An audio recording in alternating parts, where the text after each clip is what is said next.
Hello, everyone. Thank you so much for coming to this talk on regional anesthesiology and point-of-care ultrasound billing. Thank you so much for coming today.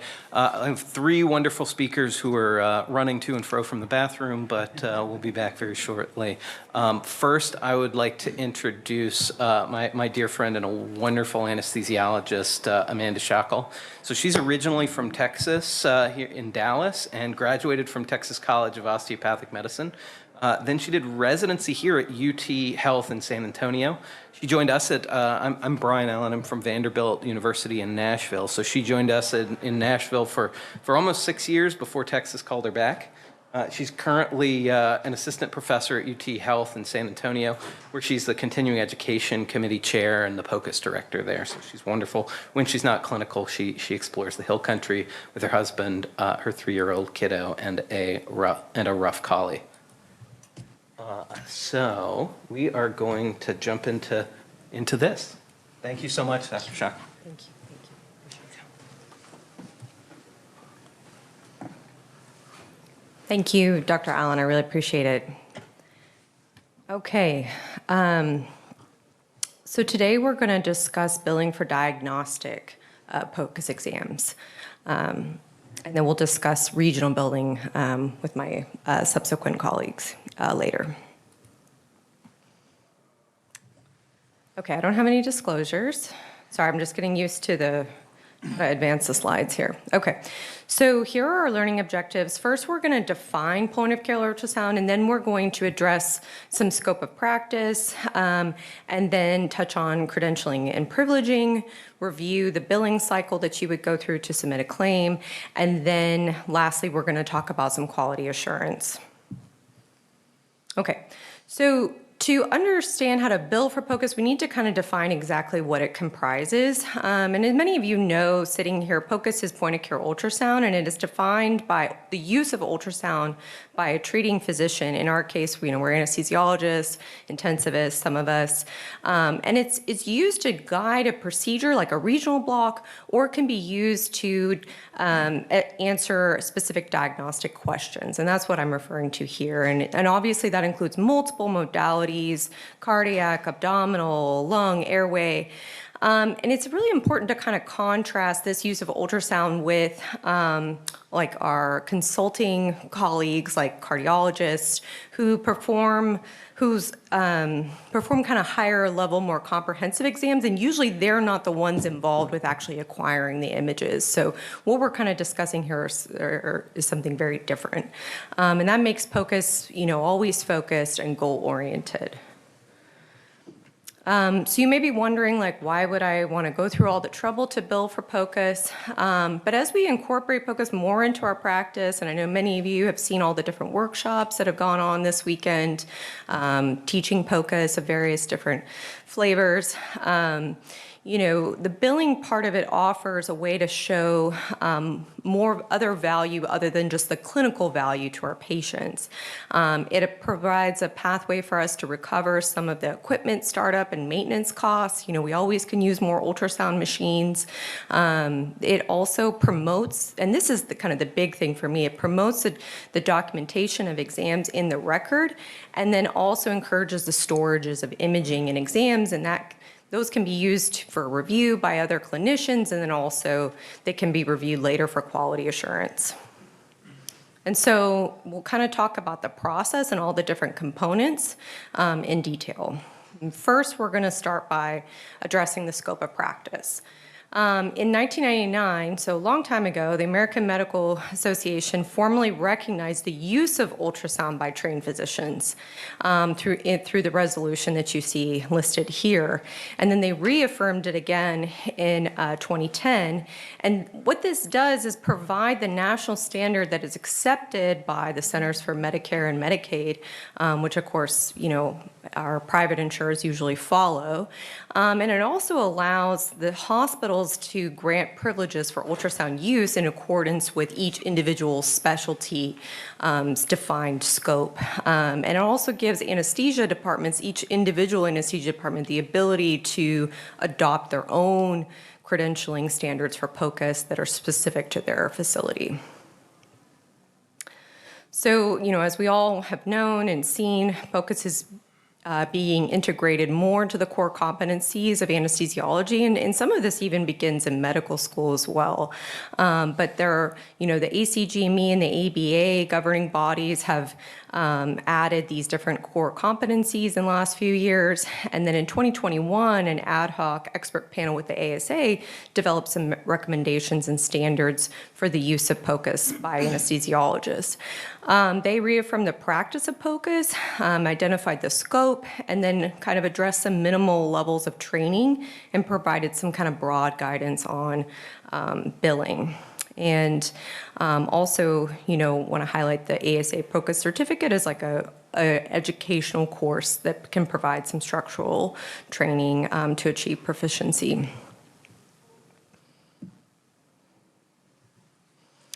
So obviously, to be proficient, you have to practice, you have to train, and so that expert panel outlined some suggested minimized supervised exams that can be like personally performed by the operator, and then also some exams that can be supervised but interpreted and not necessarily actually personally performed. And you can kind of see here, you don't have to, I know it's probably kind of small to see the numbers, but it's in general around 20 or 30 exams for each category.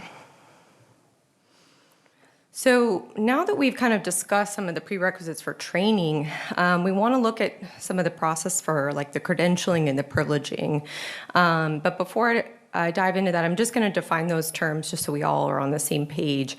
Credentialing is a process by documentation of qualifications, and then those are given to hospital administrators. And then the privileging is the process of the granting of the scope of practice to the clinicians once the credentials have been verified.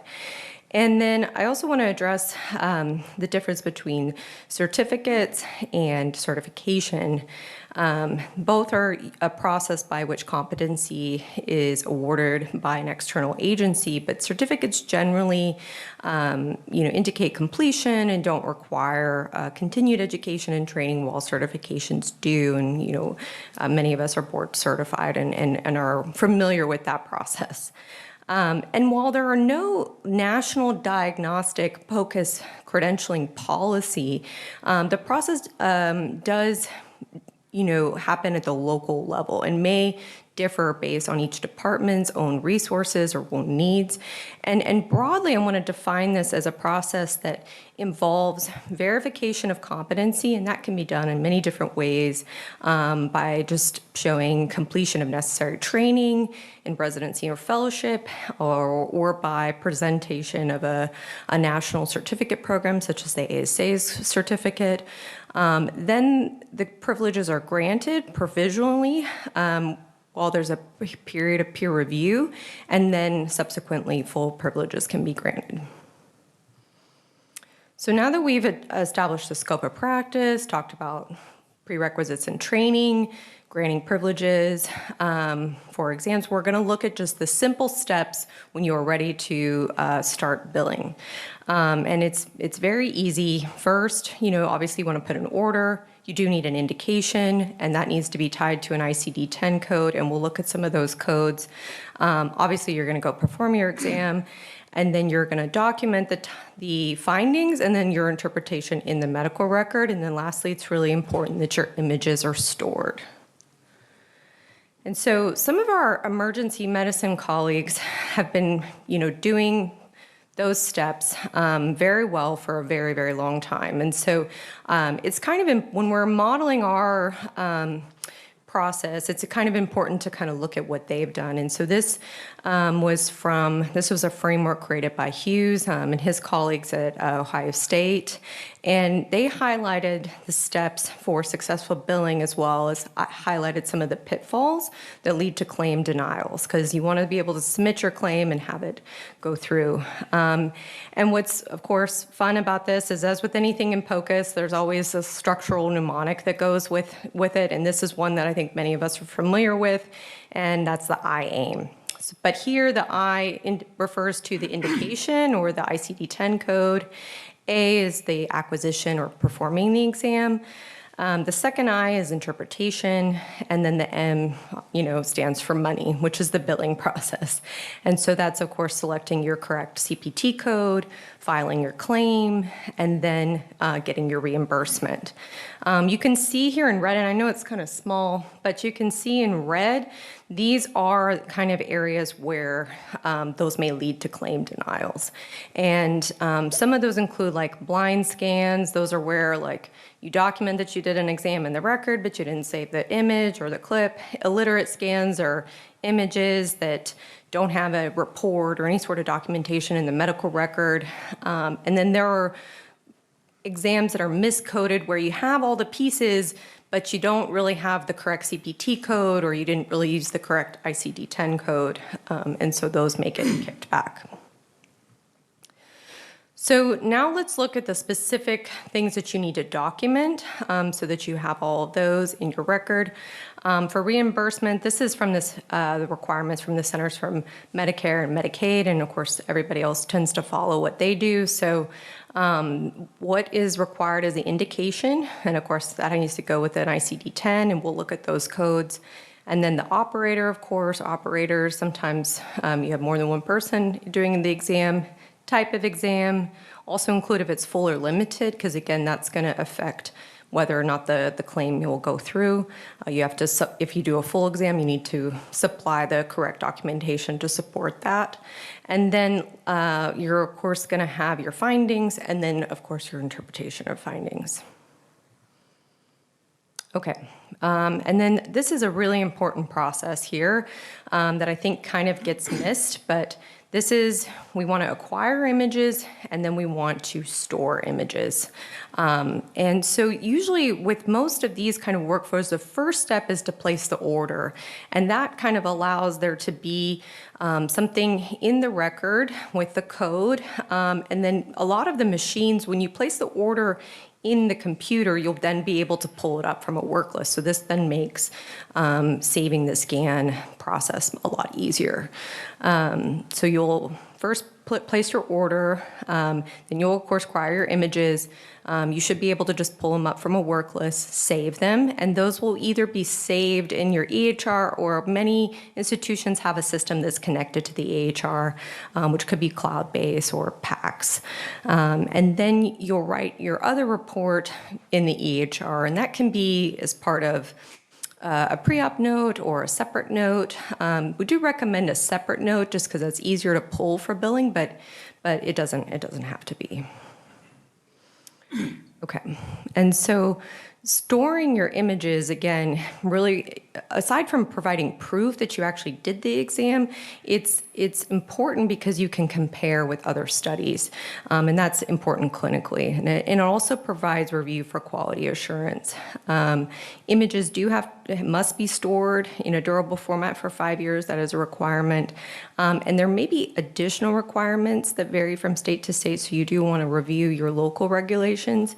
Obviously, you want to have images that show relevant anatomy. Ideally, you have clips, but again, you don't actually have to have a clip. A still image is sufficient to bill. And then you want to have those stored in either a cloud-based or a PACS. Okay, so now we'll look at the specific claims process and look at the common CPT codes for diagnostic POCUS. And I highlighted the two most important ones that you would use in this blue box here in the top. The 76604 is a code for real-time ultrasound of the chest, and that can be used for your focus cardiac exam or for a lung exam. And then your 76705 is for screening abdominal exam, and that can be used for like a FAST or a gastric. As per the guidelines of the American Society of Echocardiography, please know that the focus cardiac exam, you can't use the ones that I outlined in red here, the 9330, the 9336, as those are for comprehensive and limited exams, and those include the use of spectral and color Doppler, which we're typically not doing with our POCUS exams. And also, if you use one of those codes, it's possible if a comprehensive exam is done later, that will result in a denial of your claim. So now I just want to also just address technical and professional fees. These are very self-explanatory. Technical fees are submitted by the facility that owns the equipment. And then the professional fee is submitted by the provider who performed the exam. And that's a 26 modifier. And then if you own your own equipment, you can submit a global fee. We have some of the other CPT modifiers. The main ones I would draw your attention to are the 76 and the 77, and those can delineate serial exams if you're doing a serial exam on a patient's clinical status. And then as promised, these are the commonly used ICD-10 codes for lung, and those are on the left. And again, these are things that you're going to do an ultrasound for: hypoxia, dyspnea, that sort of thing. And then on the right, we have the focused cardiac exam: shock, cardiomyopathy, chronic left ventricular systolic failure. Okay. And then lastly, I just want to end with quality improvement. This was taken from the American College of Emergency Physicians for quality ultrasound management. And this process outlines a quality initiative where it's led by a local director, where around 5 to 10% of studies are reviewed for technical competence and image accuracy, and the feedback's provided. And that just helps engaging the continual process of accuracy. And then, of course, as part of quality assurance, we want to maintain our competency. According to the ASA expert panel I mentioned earlier, regular practice is necessary to maintain skills. So they recommend that privileges should be renewed every 2 years with the following requirements: 10 studies performed during that time period, and then at least 5 hours of POCUS-related CME. So in summary, billing is an important part of our POCUS practice. There are several benefits. We can recover some of our equipment costs that we need. It helps to actually document the exams in the EHR. It helps us, motivate us to save clips, and then provides the basis and resources for departments to maintain skills and provide quality assurance. Thank you. Thank you, Dr. Schockel. So she is double booked and going to go and teach an ultrasound workshop. So if anyone has POCUS questions, I'd like to take a couple 5 minutes and see if anybody has any questions for her about the topic. Have you seen success with billing claims getting accepted and being able to bill for them without issues? Or In my current, I don't know if this is on. it's on. My current practice, we're kind of at the preliminary stages of this, and that's why I gave a really broad outline of roadmap. We're not at the billing stage. Right now, we're at the stage of getting more providers to use POCUS as part of their workflow. And so we're at the stage of getting people, I'm serving as like what I kind of outlined, where it's like you have a lead mentor who helps supervise and ensure that providers are have the skills and competency. So that's kind of the level we're at right now, where we're working on competency and addressing that phase of it. And then obviously once you get that, then we'll kind of move into the other phases. Yeah. Did you have a question for her? Question. So what would happen per se? You guys could all hear me? Okay. Let's say the ER does a scan at the beginning of the day, let's say gastric POCUS, or if you do a scan at the beginning of the day, let's say they're on a GLP-1 medication, you see food in there, you don't want to cancel the case, we don't want to lose the revenue. Hey, we're going to do cases 2, 3, 4 before you, and then you scan again.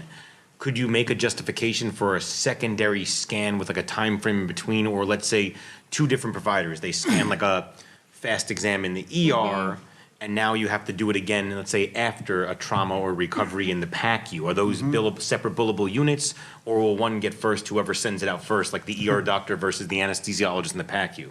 You probably would want to use the modifiers that I mentioned. The 76, there's one modifier, I think it's the 76, where that's like the same provider doing a subsequent exam. So like if your patient had GLP-1 and you saw a full stomach and then you wanted to ultrasound them 8 hours later and to ensure it's empty, you'd probably apply that one. With the ER, you may want to apply, if they use the same CPT, same code, you'd probably apply the 77, which indicates like a different provider. But you can, and that's why those modifiers exist. And with a reason for the modifier, Right, correct? exactly. Want to hopefully have the first pass billing to not get the automatic course. reject and. That's a great question. That's a very good question. Thank you so much, Dr. Shackle, and thank you for your time. And Double booking. Yeah, good luck. yeah, double booked. Highly desired. Next up is Jerry Jones. So Dr. Jerry Jones worked in a mix of both academic and private practice groups over 20 years. He has initiated and developed numerous APS programs in these settings, a job that requires pretty significant practice management skills.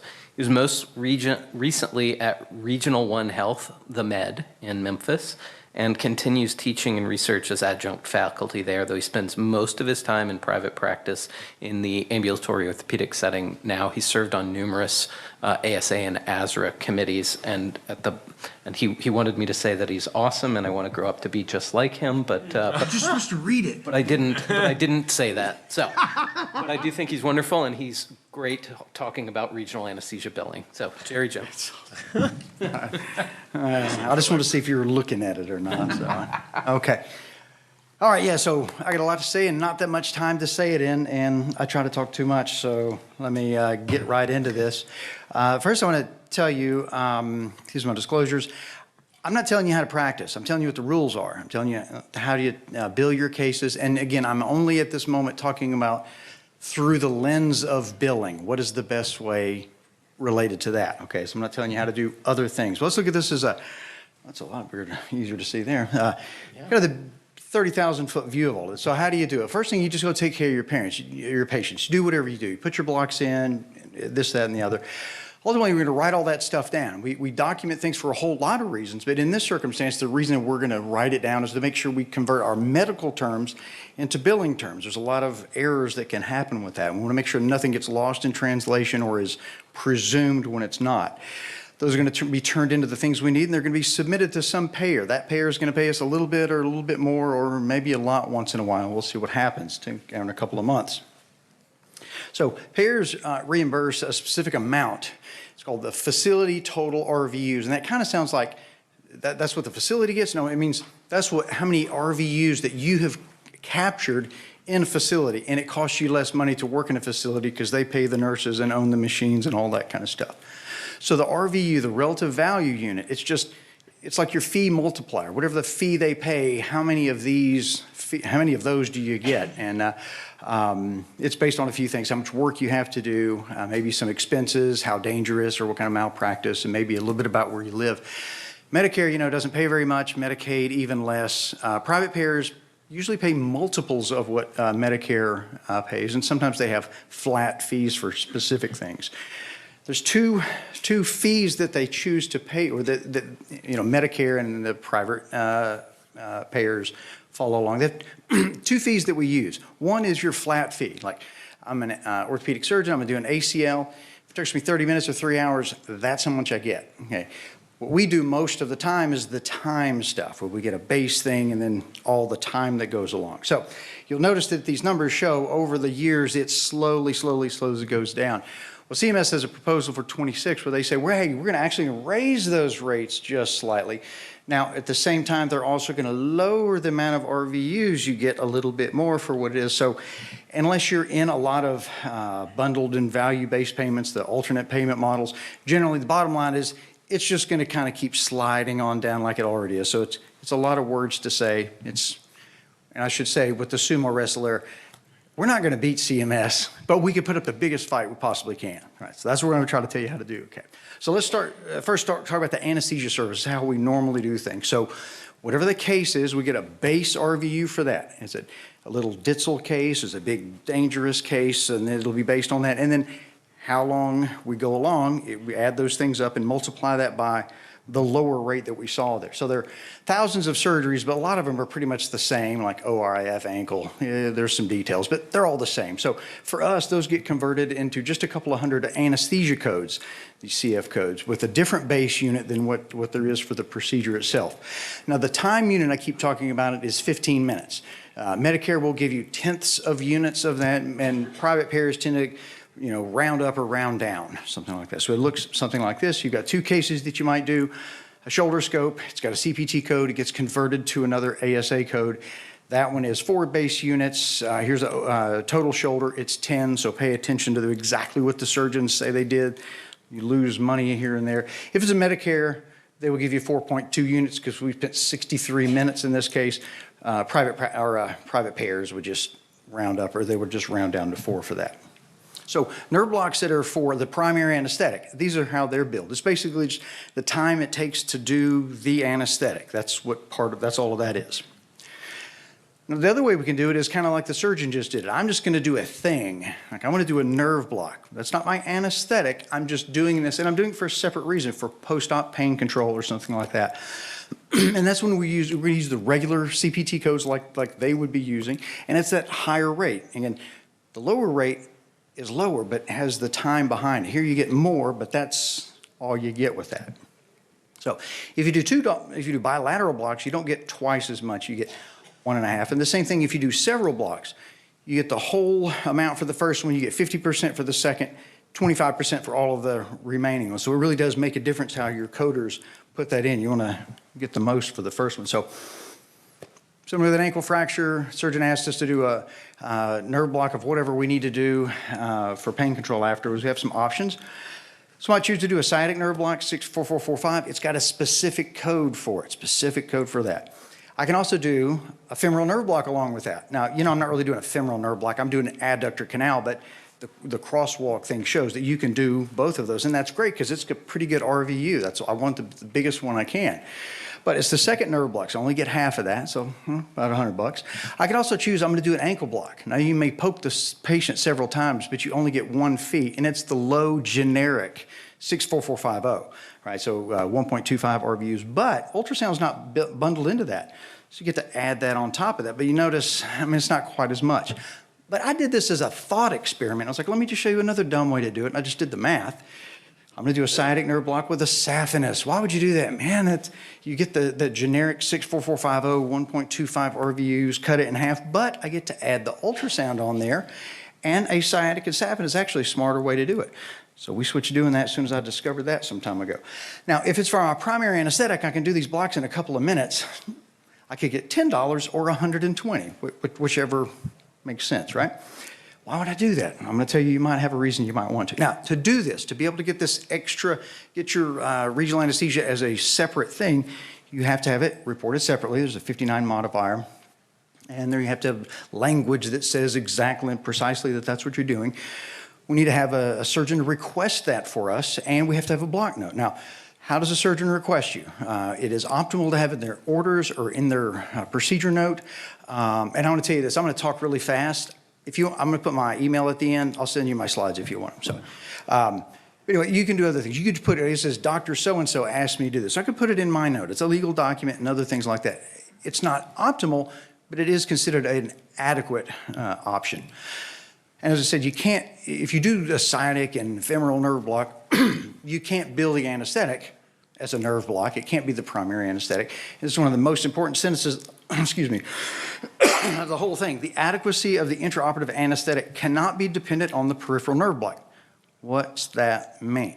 We'll get into that. Thank you, Gary. No problem. So you can, thanks guys, it's teamwork. Anesthesia, it can be billed as a general, a spinal, or an epidural, but not MAC pus block or anything like that, or it's going to be lumped in. You're not going to be paid for it after that. Okay. So just a little bit of daring discourse. MAC versus general. Like, I put a block in, I really sedated him. Was it a general? What is it? Okay, well, what is a general anesthetic? Well, patient is unarousable even to painful stimulus, but it doesn't mean I have to have endotracheal tube or an LMA in case. I can cause a general anesthetic with masking or with a lot of propofol or something like that. So I had this sort of generic or very nebulous case in the middle, or I've done a block. I'm saying it's a sciatic block for post-op pain. I think it's going to work like that. I'm going to, see, it's a tourniquet. There's a lot of things. My plan still is I'm just going to be a general anesthetic, a TIVA, with a natural airway. I'm going to sedate the heck out of him. It ought to work out fine. So my question for you would be, are any of these items, or which of these items at the bottom would you say justifies that what I actually did was a general anesthetic in that case? I mean, if my block's not that good and the surgeon has to add some, to it, again, I said I'm going to do this for post-op pain, right? I'm not going to give you an answer. I'm not saying there even is one. There are some. But. So what's more important is the intent of the block to make it separately reported. So very clear. Is it a general? Is it not? And this and that.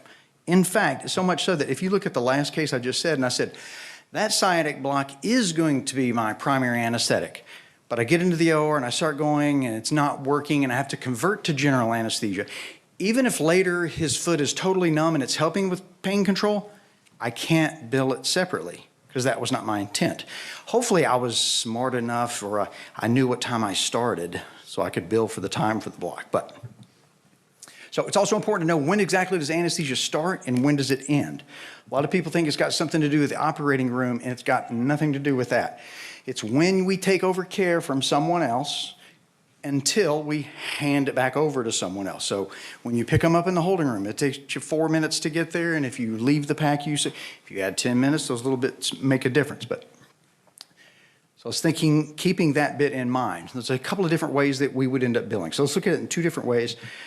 The block is for the surgical anesthetic in the first, on the left side, and right, or on my right side, your left, and then for post-op pain in the other. So first one, the first scenario here, this is like doing a spinal. I pick them up in the holding room, the clock has started. I go back there, set them up, put the spinal in, lay them down, drop them off. I bill for all of that time because the spinal is my primary anesthetic. Pretty much the same thing. I'm going to do a peripheral nerve block as my primary anesthetic. So I go to the holding room. I put the block in, and I carry them all the way. I go straight back to the OR from there. I'm billing for all of my time. Now, let's say I go and keep that one in mind because we're going to talk about it again in a second. Let's say it's the same scenario, though. I'm going to put the block in, but then they're not quite ready. I'm going to go have a cup of coffee, and then I'm going to come back at 7 o'clock, and we'll take them to the OR. If I don't have continuous time, I can't bill for that gap, and I also then can't bill for the time I did the block. I only would get it going forward. Now, that same scenario where I'm putting the block in as for post-op pain, I'm not going to bill for the gap time, and I'm not going to bill for the time I did the block because I get the RVUs. I get the RVUs for the block, and then I just get the time for the case. Now, this is the golden case. This is like peds. You take them back to the OR, you put them to sleep, you put the block in, and then you do the rest of the stuff. That's awesome because you get to bill for all of your time, plus you get the RVU. And I'm not going to knock the peds people. They should do as many blocks as they possibly can, shouldn't they? Similar situation, though. Say I'm in private practice, I'm in solo practice. So I finished my case, drop it off, I come back and pick up my next patient, take him to the operating room, I put a block in him, and then I induce general anesthesia and go along. Okay, all that walking and talking and doing, all that's anesthesia time, and it's for post-op pain, so I get the RVUs, but I have to back out the time that it took me to do that block. It seems like some weird rules. Honestly, if you look at it, D and F are really the same thing. You're not doing anesthesia minutes while you're doing the block. All right, so a couple of details about how to build. It was mentioned in the last talk, ultrasound has gotten bundled into the blocks a lot, and it's never worked to our advantage. It's not like you get 2 RVUs plus 1 and it's 3. It's 2 plus 1 is 2.5 or something. So that's common. So for whatever reason, axillary nerve has its own code. It's very, very special. Someone must have used it a lot some time ago, but it's caused a lot of confusion because people think if I do an axillary brachial plexus nerve block, that's the 64417. That's not true. Axillary brachial plexus is a brachial plexus. The other places probably where most of the errors are made is people say, oh, I did a popliteal block. And then that gets handed off to their coders, and they're like, well, that's not a thing. So I'm going to have to give you 64450, and you've lost about an RVU. So if you say I did a popliteal, you did a popliteal sciatic. It's the medical term and the billing term. Make sure the billing term is indicated. The other weird thing is IPAC, and we have all these new blocks that have come around. IPAC is not a nerve, like the ulnar nerve. It's a complex, right? So a nerve, we have one biller that wants us to bill it that way, but really it goes for this other odd CPT code, 64999. It's kind of great and it's kind of terrible because they don't know what it is. There's no RVU associated with it. So they might go, that sounds like something really complicated. And they give us more than they do for the femoral blocker or something like that. But sometimes they don't give you much or they deny it. You do get to add an ultrasound charge for that one. Okay. And then the same thing goes for all these other thoracic chest wall blocks and all that. Like, where do we put them? How do we do it? And 64999 is what everybody's kind of been kind of stuck doing. But all that got fixed this year. Kevin Vorenkamp, some other here, Ed Mariano were here before. They were the kind of people that pushed this through. But January 1st, we now have 4 codes for the thoracic fascial plane blocks. Of course, ultrasound is guidance as part of that. So one-sided, bilateral, single shot, and continuous. We have all 4 of those. And then we have this I'm sorry, one extra, this other weird combination, ping block, fascia iliaca, and IPAC, the lower extremity fascial plane. I don't even think the IPAC's a fascial plane, but whatever. But we have those. We have those as well. Now, a little bit, notice these are thoracic. So TAP block has been reassigned specifically to be considered abdominal fascial plane block. So that means QLs go up there. Or if you're like us, we do lumbar ESPs for T-lifts, so that's not thoracic, so we still bill it as 64999. All right, so let's put all of this together here. So here we are. We're going to do a rotator cuff repair. It's 5 base units. Going to take the surgeon an hour to an hour and 45 minutes. If it's Medicare, we're going to use that lower rate. So we're picking up about $200. We're decent people, so we're going to give them an interscaling block. I'm going to get 2 RVUs with the higher rate on that. Now, if you're like me, you know when they do scopes, they always burn under the armpit. So add an intercostobrachial. It kind of pushes some up there and it helps. That's just that extra ICB intercostobrachial. It's nerve block other. It's the lowest one, and I only get half of it, but I get to add almost a full RVU for the ultrasound. And skadoosh, that's a pretty good one. That makes a difference. Pretty much the same thing. If you got your bad COPD patient, you do an axillary nerve block and a suprascapular nerve block, you get an ultrasound fee in there, and it's pretty good. So you see peripheral nerve blocks as an added thing to our anesthetic can really add a lot of income. Now, you can start adding a lot of ideas and things. So maybe I should do one of these and one of these and one of these. Potentially, if you do a lot of new stuff or unusual things, you could get audited or have denials. And denials is not just for your block, it's for the entire anesthetic. So keep that thought in mind. The other bit is, if I can do this, I'm kind of getting both best. I get all of my time, plus I get the money for the block. Like, why would I ever do something crazy like an awake shoulder? Why don't I just put them to sleep and do the block, and then I get both of those things? I'm going to say there really is a scenario where you might choose to do that. And I really would recommend looking at this article. It was in Rapham this year. And this is what they did. This bottom over here, that B from before, they looked at a whole bunch of cases where they do peripheral nerve blocks as their primary anesthetic. And obviously they knew that they were having some inaccurate start times. Like, they got residents and stuff, so OR starts 7. If it says your anesthesia start was 6:50, but you know that's not right. So they looked back at all of those cases, and they found about 60% of them were billed inaccurately. So in the end, they're losing money, right? They're losing that block time that they could have put on there. And they said, look, we're going to say that we generate $75 an hour or per unit for our RVUs. All right, and that's a good mix. You've got your private payers and that. So whatever yours might be. But they lost in 17 months about $70,000, and they said about $150 a case. All right, so $150, $75 a unit. So you're telling me it takes you 30 minutes to do your blocks. Trainees, okay, I get that. But you notice there's a plus minus over there that's pretty high. And I'm like, are you really telling me sometimes it takes you an hour and a half to do a nerve block? That's probably not the case. It's probably what B really means is when you take over care, you do your block, and you stay with that patient continuously, you don't have to go straight back to the OR. Maybe there's an OR delay, so they end up staying with it. So here's your bottom line with all of that. If you're fast with your blocks and you don't have anybody to sit with the patient, bill it like this case. Make it a general anesthetic, get your 2 RVU, and keep moving. If, though, it takes you longer than 30 minutes, that's 2 RVUs. 30 minutes or more, and you have the personnel, the anesthesia personnel that can sit with that patient, bill it the other way. Remember, you've got to have somebody that stays with them if you do that way. Last thing I want to tell you about is the No Pain Act. So this is related to ambulatory surgery centers, hospital outpatient departments. Basically, Medicare says we're going to back out any of the fees that were bundled in for non-opioid treatments, and then you can bill for those separately. So now you can see there's a whole bunch of stuff that we might use, liposomal bupivacaine, continuous peripheral nerve block pumps. If that's the case, we kind of have a new value proposition for peripheral nerve blocks. I could do more stuff, and it doesn't cost. And what my experience has been, Medicare will cover the costs of that stuff. Private payers, some of them have gone on, and when I see my facilities are making hundreds, if not $1,000 for lots of the blocks we're doing there. So. All right, quick as I can. How far off am I? It's all right, I'm good. I'm really doing well. I know. Good for you. I'm I'm proud of you. It's not usual, I'll say that. So I saw him moving around a little, so I thought he was getting nervous. So in bottom line, don't manipulate. Bill the way you practice, but get everything that you should get. Make sure that you're differentiating medical terms from billing terms, right? So here's an example of saying, look, it is a left brachial plexus nerve block. What kind? Interscalene, supra, infra, so it's very clear. And you could even have the code next to the thing that you're talking about. And I think this is a call to improving our templates. Make sure the language is complete, it's clear, it allows you to do it a lot more quickly. With ultrasound, you can only build one ultrasound. So even if you do a bunch of nerve block others, you only get one ultrasound feed that you can put on. You have to have a retrievable image.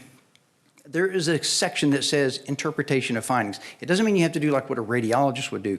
You have to do something that clearly says that you used ultrasound in real time, something like needle guidance to the structure, local anesthetic was seen to spread around the nerve, or whatever the language might be, or sonoanatomy normal except as discussed, something that says like that.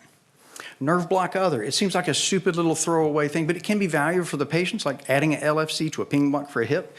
You add 1.5 RVUs, and again, do that all through the year, and it makes a difference.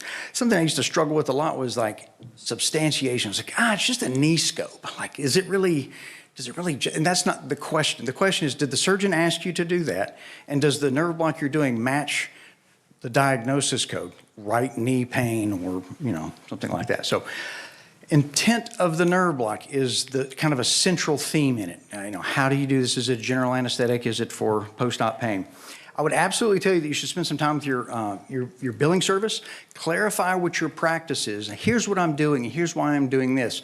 That word means this. And then find out about the new trends that are coming around. If you're having denials, you can figure out ways to do that. And I'll just challenge you to think about, what do we need to do next for all of this? And like I said, I talked really fast and went through a lot of stuff. That's my personal email. If you want to send that to me, I'll send you my slides or answer some questions or whatever you need. All right. Thank you so much, Dr. Jones. That was amazing. I really appreciate your expertise. Gary Schwartz is up next. Gary is the director of AABP Integrative Pain and Wellness, and he's the vice chair of pain and anesthesiology at Maimonides Medical Center. He practices interventional pain, acute pain, and regional anesthesia, and I'm really grateful that he's here today to speak. Thank you. Thank you very much for inviting me. Thank you guys for being here on a Sunday afternoon, which I know is pretty tough. Hopefully I can click through all these pretty nicely. I know we had a great talk by Amanda and Jerry, and hopefully you guys are learning a lot. I'm here to talk about leveraging your billing professionals, your billing company, people in-house to recognize and avoid pitfalls. So the common pitfalls we see is, and Jerry went over a lot of it, and same with Amanda, incorrect CPT coding, wrong block selection, bundling errors, post-op non-separate as he went through, missing ultrasound documentation, not just saying a little checkbox you used ultrasound, why did you use it? Obviously to visualize the needle, but also to avoid vascular puncture, to avoid bowel puncture, whatever reason you have, pleural cavity, anything you want. And then if you put a catheter in, but you didn't put the main time the catheter was in, what are you using for, how you're following it up. So you want to look at a lot of these things to make sure that you're documenting properly, collecting properly. You have to work with your billing professionals. So some essentials, what type of technique? Are you doing it single shot? Are you putting a catheter, right? Are you doing a cryo and RF? What nerves are you targeting? Okay, for each area, if you're doing multiple, target all of them. And the same thing, I can give my email out after if you guys don't want to take a million pictures, because then your iPhone gets or your Google phone, and no one's ever going to look back at you. You're going to come back from the conference and have 200 pictures and never look at it again. Laterality, make sure you put the correct side in. And not only that, make sure that it correlates to the exact side that the surgeon says. I've seen people, I've done some consulting for different hospitals, they had a preformed NERT with always the right side.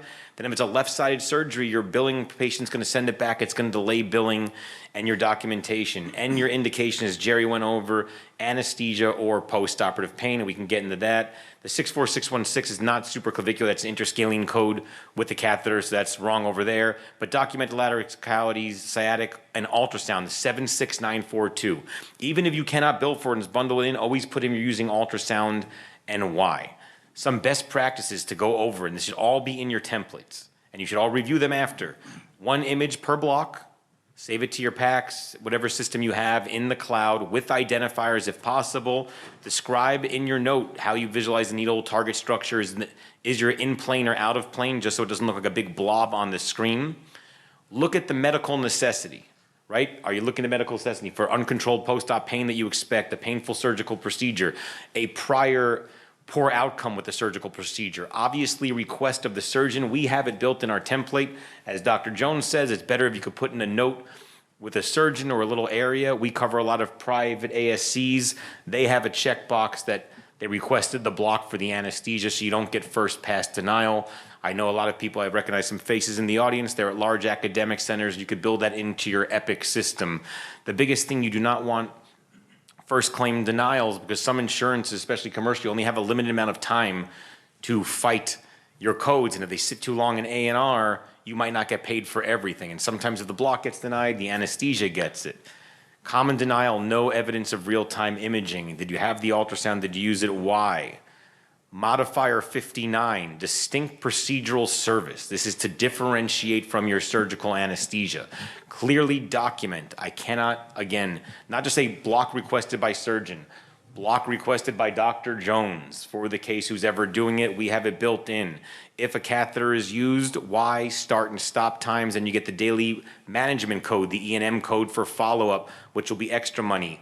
Avoid vague wording, try to be specific. Don't block for anesthesia, block specific for pain for under-controlled surgery at request of the surgeon. Try to be specific as possible. Work with your billing company and coders. We like to have a quarterly education session with our departmental leadership. We have a yearly, it's part of our contract with our billing company that they come in and give a grand rounds on some of these issues, because every year we're a private practice group, but we also cover one hospital with a residency. So they switch over every July. Fortunately, we're able to hire people. We always have a changeover in our staff. So every year we have an in-service about August, September, where we go over the different codes, the different new billing codes with the fascial plane blocks, any new rules that CMS or the private insurers have in place, and they go over, hey, Gary, your notes sucked for these procedures. These are why you get denied. And they'll put some examples, not with the name of the practitioners, because we don't like to shame in our group, but some of the common denials they might have gotten over the past 6 months, so we don't keep repeating that with the new hire. So I would recommend doing that, and then have a feedback loop. Hey, if you get denials for 5 codes, let's say your practice did not realize there's new thoracic fascial plane blocks, at a certain amount of denials, it automatically triggers an order by them to come back to us. Hey, we've been getting rejected for so-and-so code, how could we resubmit? So consistent records across the group providers. If you cover outside locations, try to standardize your notes as much as you can. You know, we have 2 of our ASCs use different EMRs than we use in the hospital, that I use in my pain office, but we try to keep the wording as similar as possible and try to make the notes look as similar as possible so it's easier for our billing company. Amanda said 5 years, my billing company says 7 years for our images. We keep them between PACS and the hospital, the cloud, you try to keep them for at least 7. Another thing I'd recommend, if you don't do it, how to have mock audits every year, every couple of months, have them pull a certain amount of your regional records. We do this in my pain office too. Just audit your charts, make sure everything's good, make sure everyone is compliant. If you get a payer audit, that's a bigger deal. You're already set up now if you do your mock audits, so you're prepared to deal with them. Because they're costly, they're time consuming, and you don't want to delay your billing. And just standardize your documentation. It's always good to have a champion. If you're from a big private group or a big academic group, get all your heads of your local hospitals or your local sites. hey, what are the best practices, how we do our notes, to have it all standardized, and then we just make a call, like with our billing company. Hey, we saw in the ASA monitor, there's new thoracic fascial plane blocks. This is how we want to write our notes. Does it seem compliant from your end? And they could probably run a little test to make sure everything is in there. Okay, just some denials and approval. Case one we had in my practice, they're missing ultrasound image for the femoral blocker, no one checked it off. Or the reason why you used ultrasound, automatic denial. No distinction between anesthesia and analgesia if you don't have that specific post-op area. And we could ask questions and answer now what's considered general and everything else, but document it clearly.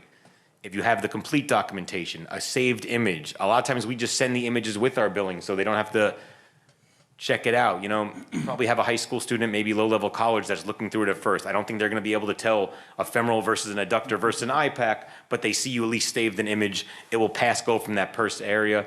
Small documentation errors equals lost reimbursement. Jerry Jones spoke about $70,000. If you have a larger commercial practice, it's probably going to be triple to quadruple that. Exponentially, the more cases you give, that cost of loss is going to be a lot more. EMR templates that meet payer requirements. So in my pain office, and for these codes, if you look at the CMS area and you look at the CPD and your local LCDs, your local coverage determinations, they will tell you the wording that you need in there. My notes pretty much standardized against that, because if they're giving you the rules, we try to play by them. Okay, if we miss something in my office or any of the ASCs with images, our staff will support us. Hey, Gary, where's the image? It's not saved anywhere. So then I'll say, oh, the ultrasound broke, and then I'll make an addendum to the chart right away. Ultrasound used for the procedure not saved due to technical difficulty or device failure or something like that. You don't know if you're going to get paid, but at least you have a reason for it. Standardize your notes to have the laterality, the technique, in plane, out of plane, what medications you're giving, catheter or not. And we have checkbox. Ultrasound used to visualize the nerve, visualize medication spread around the nerve. If we use liposomal bupivacaine, that it was spread around the area. End-or catheter was placed by the nerve. Low pressure used in the block to decrease the risk of injury. Avoided vascular puncture for anything in the thoracic. Avoided the pleura. We have all check boxes in our notes, so it's already there. So make it almost idiot-proof. And then we just get scorecards. Hey, Gary, you got a 90? Good. Gary, you got a 50? Work harder. I'm just, everything look like that. Track the payer-specific quirks. You know, we had the thing in the New York, they tried to pass the billing from Blue Cross to limited our anesthesia billing. They sometimes say first pass, we're going to deny these codes. Track them, work with your billing company. They'll pick it up faster than you will. Hey, Aetna's not paying for interscalene for shoulder anymore.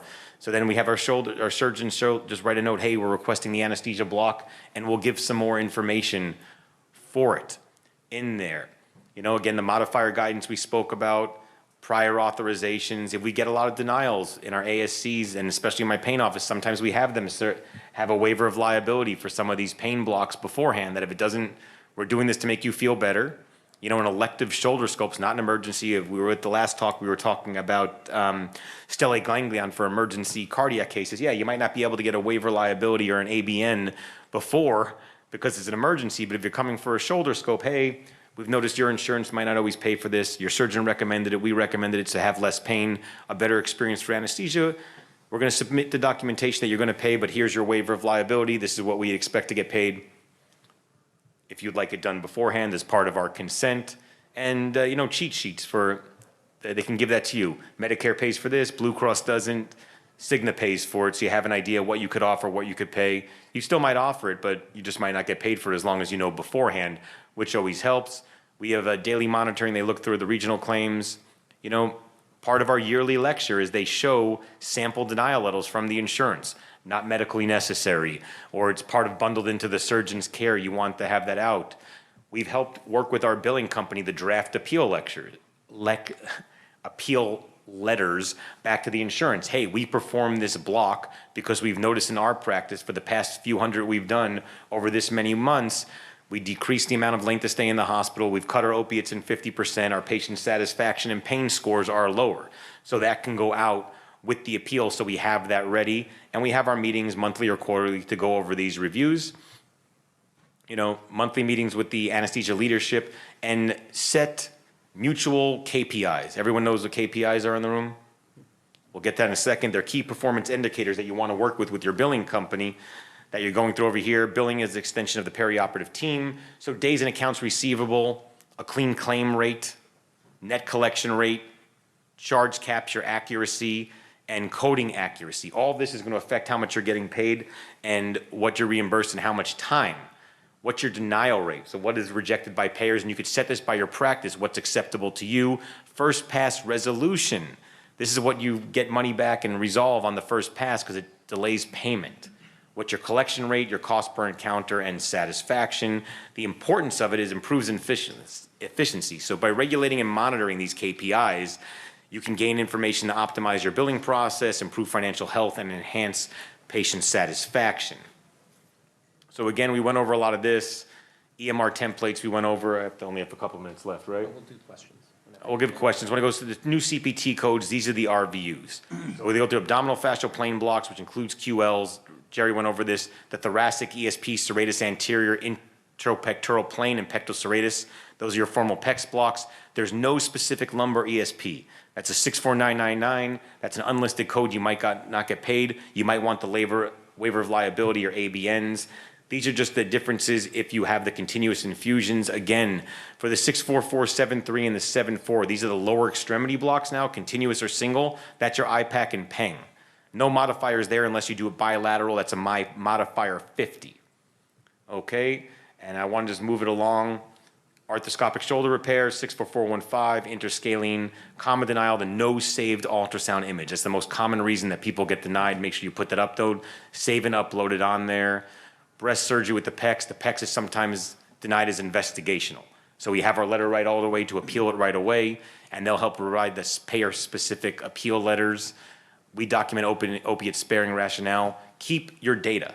If you're starting a new block program, if you haven't before, have your data so you can submit that along with your billing company. Since we implemented these blocks, we've decreased 50% opiates, patient satisfaction, everything's stored. Records maintained 7 years, ultrasound staged, meets payer criteria, and your indication needed. You know, billing company just responds to these responses. A lot of times it's missing documentation and just administrative precision. You want to do this proactively. Collaboration with your billing company and your leadership in your department help avoid some of this. It's a high risk. As Jerry went over, it could be significant money to your practice, but it's very detailed oriented. You know, a little work at the beginning when you're doing a new block or starting a new program will make a lot life easier. When you see these new fascial plane codes, that's why we support the ASA. You guys are all here at the meeting. Go to the meetings. This is why you support the PAC, so they fight for these new CPT codes so we can get paid. The ASA lets us know when they're done. Talk to your billing company. We knew ahead of time, a year ahead, they were coming. We found out what the codes were. We were prepared to implement this, and it's key to your revenue and compliance. Thank you. We'll leave time for questions. Thank you so much, Gary. I really appreciate that. Anyone have any questions about either of the billing aspects for regional anesthesia? And I'm gonna, there's a microphone up there. If you can, we can listen as well if you want to, if you can speak loud. Sorry, just quick. Jeff in Dallas. Just a question of when you do primary, let's say you do the block early, and you're sitting, you're waiting for surgery, the room got delayed. Have you ever seen any limits about how long you can just basically be sitting there? I'm in private practice surgery center. They ain't waiting around like that. But I don't know that there are actual rules. I can tell you that what's different now, we have surgeons that have flip-flop rooms, and so they know they get to the certain point, they're like, yeah, send my next patient back to the OR. Yeah. Some of them are better than the others because they want to be, asleep, prep, drape, ready for them to walk in. Sometimes that drags out an hour. We've had that. We've never had any claim issues. That anything's been denied, and there is not a known, after 2 hours of not being in the OR, you don't get paid. I think those are uncharted waters right now. If it happens all the time, Yeah. every case you're getting in there at 5 o'clock in the morning to do your blocks for your 7:30 case and sitting Yeah. there for 2 hours, you'll probably get audited. Yeah. If it's a rarity where it happens with us, a case gets canceled, an emergency comes in, and you did your block and you're waiting, then we just make a document, blocks in, monitored in this area for a certain amount of time, delayed for emergency for an amount of time, we send it in and we see if it gets paid. It should be like a really an exclusive random time for a reason with it, not like you're trying to exploit the system. Right. Like I said, putting it into context, like sometimes, you're done in the OR, but they're like, no, it's a PACU backup. Well, I've got my CRNA's got to sit in the OR. There's nothing they can do about it. Well, how come that gallbladder took you 4 hours? Well, this is what I have to do. So, you would We put that in. document that all the time. Reframing it so it's clear why there was an unusual case. I have concerns about using that time and having someone with them when it's not necessary as part of the anesthetic time. So we often end up in this C scenario where we've done the block and we're going to eat the 10 minutes it took to do the block, which is a revenue loss, but it's not having someone sit there for half an hour. Okay. Thank you. I have a Jerry question. So be careful, It's an interesting question. So when documenting, doing a block for post-op pain, and then that whole squishy area of deep MAC versus TIVA, we find where we practice, we have tremendous lack of success when we have to try to categorize that TIVA general as being something other than a block plus MAC. Yeah, well, so if you put those in there, they're going to say, nope, the block is not for post-op pain. But remember, analgesia is one of the things that gets the patient through the case. And look, if it's an emergency, whatever it is, sorry, dude, you're not even getting my Versed. All you're getting is my soothing voice. And you're just going to have to take it. But there's some other factors, like patient's going to be in a funny position. Tourniquet is up here, or tourniquet's up here, but my blocks are for down here. So I have to induce a general anesthetic because of positioning. Patients actually presented a case here where one of the reasons we converted to airway, like to LMA or something, was patients just so anxious, or you can't get them down enough, and then they, so. But again, I mean, calling that a judgment call. How do you, if you say MAC, it's not getting billed as a post-op thing. How you do what you do. I'm going to say, I've been in a lot of cultures that, they feel different ways, and that's what I'm telling you to do. But You're running propofol at 200 mics per kilogram per hour. It's probably no difference if you put an LMA in there or not. If you put an LMA, it's going to build as a general. Right, practically. If not, you're going to have an issue. Yeah, no, I'm right, just. Yes, you could get paid. Everything is documented. As a practical point, and because I've gone over this with our billing people in a lot of detail, and they were like, here's the answer. If you give propofol, they don't know if you give 2 milligrams or, a bucket full. They just see you gave propofol, that's a general anesthetic. That's how insurance companies will see it. Documented as such. So, Documented as such, because that's in your record. Yes. You said it's a general, you gave some propofol, I have 2 quick questions. One is about supervision. So I think our billing person is, I don't know what's right or wrong. Yeah. So at the ASC, currently I cover 3 rooms or 4 rooms and 1 me, and can we do blocks if you're covering 3 rooms or whatnot? At the hospital, when I have a resident and I cover the regional rotation, we're one-on-one, and we do it ahead of time, and we do this. At the outpatient surgery center, I'm just doing, exparal, upper for shoulder, like an ortho center. What are the rules for supervision and billing for regional? So if you don't mind me answering Please. this partly, I think what you're going to run into is you're going to have CMS rules, and then you're going to have local interpretations and usual things that are local, and you will have more or less conservative kind of billers, coders, and the folks that check all the work on the back end, right? The compliance folks. And so I've been in both types of systems where they didn't assign somebody who had to have 2 or 3 or 4 rooms and then also do regional anesthetics or supervise them. And they separated those people out. And I've been currently in a system where that doesn't matter as much. What is important is if you're supervising a block, to bill for that, you have to be present for all ultrasound guided portions of the procedure. Not just key portions like the surgeon says, but all ultrasound guided portions of the procedure. That's my short answer. Can you also be supervising a room and supervise Yes. another person doing a block? Yes and yes and yes. The supervision. Can I also be supervising 3 rooms and do the block myself? Yes. Are you immediately available for your OR? Can you take the needle out and run to the OR? Right. Then you are immediately available. And This is all kosher per the rules. it is, however, you should check with your local compliance folks because they may not interpret it as that is not super liberal about that, but they may interpret it much more Can I give her conservatively. something so she? bills better, so we get paid for this. Gary knows about being very, very certain about your billing company. I would talk to your coder, see the bills you're running, look at your insurance mix over there and discuss with her what you do, and explain it, show her the sample notes, like, say like, last Friday you did this. Thursday, if you flew out here Friday, same principle. Hey, these are my cases of this. How are you billing this? This is how I interpret it. How do you interpret it?